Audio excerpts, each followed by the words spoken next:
What up, gang? How you guys doing? So to be completely transparent here, my biggest cryptocurrency holding is Ethereum. I think Ethereum is amazing. I love the founder of Ethereum. I love the concept. I love the use cases for Ethereum. And today we're gonna watch this Garry Tan video talking about why Ethereum is ultrasound money and going to 10K. Now, Garry Tan is a complete legend when it comes to investing. I'm surprised he's out here making YouTube videos and blessing us with all his knowledge. It's pretty unbelievable. And I think his sort of content fits perfectly with my idea of treating life like a video game. So let's see. Today we're going to talk about why Ethereum is on its way to $10,000 and why Warren Buffett and Charlie Munger are brilliant, but they're totally wrong about crypto. Damn, called him out. I mean, Warren Buffett is kind of a legend, so I'm not really trying to hate on him, but yeah, he is kind of a boomer. He's not really in tune with the youth and where the world is headed. Maybe that's a naive way to look at it. Obviously, he's made an absolute fortune doing what he does, which is just moving money around, but I'm really curious to see. That was a bold way to start the video. Let's see. I've been an Ethereum fan going back to the original pre-sale in 2014 when it was just 30 cents. With Ethereum over $2,000, that's over a 6,000x return. And I'm not selling, I'm buying more. There are more reasons than ever to be bullish on Ethereum. Let's get into it.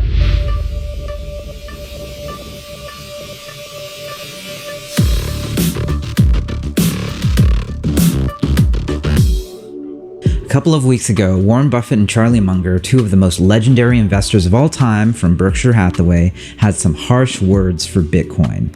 I don't welcome a currency that's so useful to kidnappers and extortionists and so forth, nor do I like just shuffling out a few extra billions and billions and billions of dollars to somebody who just invented a new financial product out of thin air.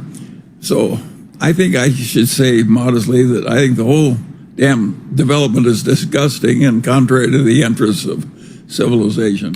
Whoa, harsh. They asked me about it on CNBC, and here's what I said. I'm sure you heard Buffett and Munger's comments on crypto over the weekend. Munger hating on what he called the Bitcoin success and calling it contrary and disgusting to the interests of civilization. I'm sure you have some strong thoughts on this. You know, I mean, what are they missing? They are incredible legends, obviously, Buffett and Munger, and we have a ton to learn from them. But, you know, one of the things that Buffett said he learned early was to not do the one last puff sort of investment, the end of its life value bet. Now, let's break down what Munger actually said and why they're wrong. First off, calling it the Bitcoin, drop the. It's cleaner. Next, he says, I don't welcome a currency that's useful to kidnappers and extortionists. Let's set the record straight. Less than 1% of crypto has ever been used in an illicit transaction. Cash is actually how criminals transfer large sums of money, and if you're smart, you don't transfer large amounts of illicit wealth in an open blockchain that's immutable. You can never remove that record. Everyone can see that transaction, and it's infinitely searchable. 99% of transactions in crypto are subject to know your customer and anti-money laundering regulation. And that's why on exchanges, you can't just buy Bitcoin and send it right away. There are holds and checks that make it kind of inconvenient to do that. And when you do, they know who you are. Finally, Munger says he thinks someone invented a new financial product. We'll get to that in a moment, but let's first jump back to how Buffett and Munger got started. Warren Buffett got to start as a value investor. If you want to be as successful as him, you've got to buy solid stocks that have a real moat and long-term profit like Coca-Cola. You just hold it forever. The majority of Buffett's fortune happened exactly in this way. They bought real assets, and then those things over a long period of time went up in value. And that's one of the valid reasons Buffett has for why he doesn't like Bitcoin. He likes to own businesses that make money and throw off dividends. Then he can reinvest those dividends, and that means the money grows very consistently, with these businesses that are not going anywhere. A moat is a way that business continues to win over the long term, something that other competitors coming in can't just copy. Coca-Cola's moat, for instance, is its brand, but it's also in its bottling relationships, which means it has deep distribution. Buffett first started buying shares of Coca-Cola in 1988, not long after the famous Black Monday stock market crash in 1987. By the end of 1989, he purchased 23.35 million shares of it, worth $1.8 billion. Well, if I were on Wall Street, I'd probably be a lot poorer. You get overstimulated in Wall Street. From 89 through 1999, its earnings per share grew at a compound rate of 12% a year. That's some really decent growth. Ethereum had an over 15,000% return, which is a far cry from just 100% by the S&P 500 in the past 5 years. So I gotta believe some of this is just shade. You know, if your best investments can only do 12%, I get it. Let's get back to what Munger said about Bitcoin, though. He said he didn't like it because it's just a financial product. I don't think he really understands what crypto is, particularly Ethereum. Ethereum is actually programmable money. He's probably only thinking of the first use case of Bitcoin and crypto. Really just digital gold. You can't do much with it except hold it. What's more important for you to realize is that Ethereum is a global decentralized computer that can now be used for a distributed form of every type of financial instrument. Lending, bonds, equity, derivatives, insurance, you name it, it can be done using Ethereum. And as you can see on this website, DeFi Pulse, over $82 billion is now locked into distributed finance, or DeFi for short. This is up almost 80x from last year when it was under $1 billion total. 82x. It's not every day you see something that can grow that quickly. That is a great point. That's insane. And it kind of makes me feel like we're still in early adoption when it comes to crypto. I mean, that is how I feel. And that's how I've felt ever since 2017 when I started investing in crypto as well. But wow, I just got to give another thanks to Garry Tan for putting out this amazing quality content. I can't even imagine having this level of production. So before we continue, I'm going to drop him a like, and that's a good time for you to drop me a like. But man, this is so educational. I'm really loving this so far. I'm really curious to know what you guys' thoughts are going to be, but make sure that you watch till the end of the video. Ethereum is settling about 30 billion transactions per day, more than double Bitcoin. To put it in perspective, PayPal does about $2.5 billion in transactions per day. Ethereum does 2x more than Bitcoin and 10x more than PayPal. This programmable money idea is so powerful, it's driving deep institutional adoption. Here's what Raoul Pal said recently. Every single investor I have spoken to is shifting allocation to ETH from BTC. All are mutual friends and that billionaire finance circle. Institutions are increasing their exposure to Ethereum even over Bitcoin because programmable money is much more versatile than just digital gold.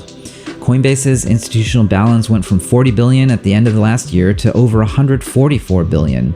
Software is eating all of money, and that money underpins all of society. Damn. So why is Ethereum headed to $10,000? Here's what I said at the end of my CNBC appearance. I think that Ethereum is ultrasound money. I think that there is a future here for both Bitcoin and Ethereum and sort of the whole world of cryptocurrencies, because this is the continuation of what we're talking about. Big tech was sort of the first wave. Crypto is the next. Let's talk about those three things: US dollars, Bitcoin, and Ethereum. US dollars are unsound money. The Fed can print as much of it as it wants. It's inherently inflationary. Keeping your assets in US dollars is the equivalent of allowing the US government to change the amount of value you own just by creating more of what you already have. That's unsound. Bitcoin, in contrast, is sound money. There will only ever be 21 million Bitcoin. It is what got us to where we are now in the crypto adoption curve. Sound money doesn't lose its value. And that's where Ethereum comes into play. And here's why Ethereum might actually be ultrasound money. There's a new proposal going into effect in July called EIP 1559. This will actually reduce the amount of Ethereum and theoretically means that at most there will only ever be 120 million Ether. And that the supply will actually go down over time. Hundreds of millions of dollars worth of Ether will be burned per year. This is why Ethereum will become ultrasound money. ultrasound money becomes more valuable over time because it's more scarce. And this is important. It's one of the big reasons why Ethereum is headed to $10,000. Here's the creator of Ethereum, Vitalik Buterin, on this whole meme of ultrasound money.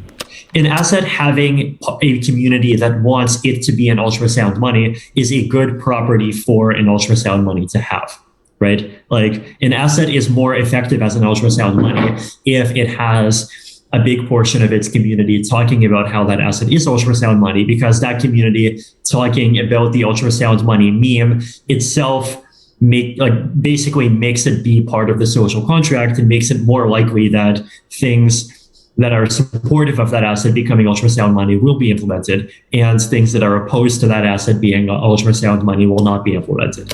What Vitalik points out is that the Ethereum community, via memes, have chosen to remake Ethereum into something that is more than what it started out as. Some people say they like a thing because it stays the same, like Bitcoin, and I get that. I'm still buying Bitcoin, I still hold Bitcoin, but I also like a community that can steer towards being better every single day. That's what I look for in the founders and startups that I fund, and the reality is good decisions like that can compound.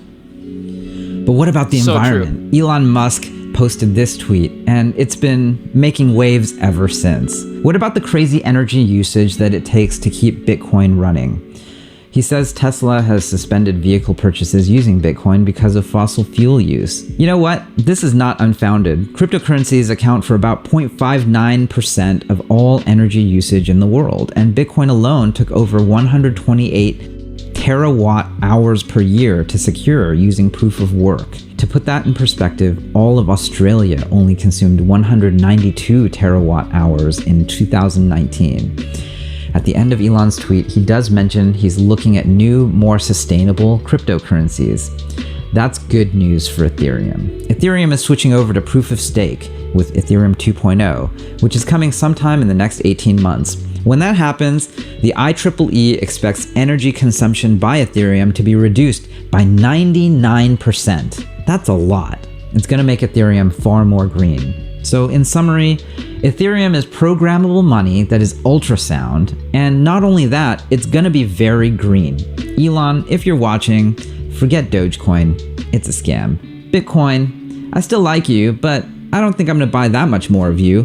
Ethereum though, for me, Ethereum is the future.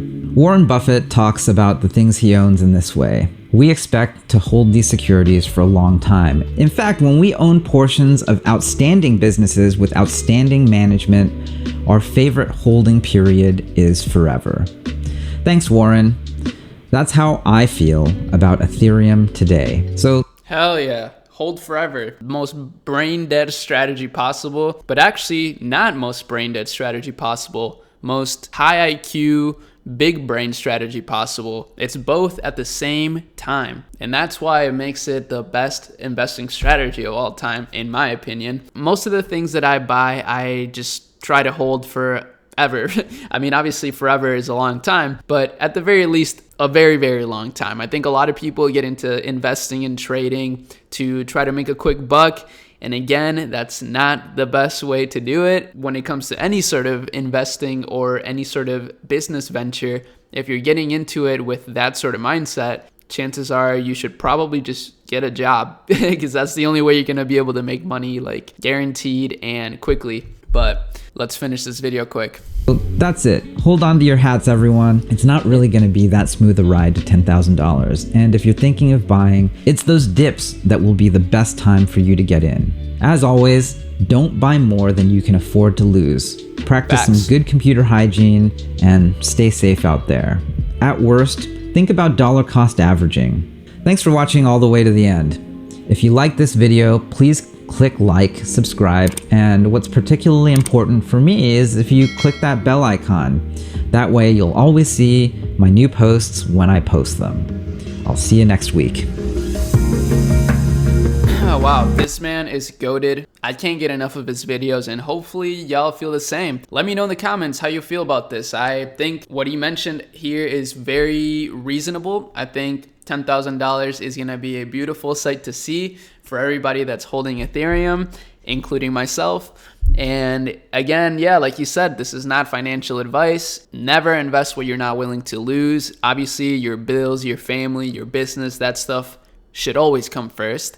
And then invest the rest. I totally vibe with that sentiment. So please let me know your thoughts. Please drop a like on my video. That always helps support the channel. It's the easiest way to support the channel. And I guess turning on that bell icon is also a good idea. I've been really having so much fun with YouTube lately, and I just really cannot say this enough, but I'm just so grateful for every single one of you that just engages with my content. It's just beautiful. I love this community we have here. We're all just trying to level up, which is just beautiful. So with that said, I hope you enjoyed this, and that's it. I'll be seeing you in my next one. Peace.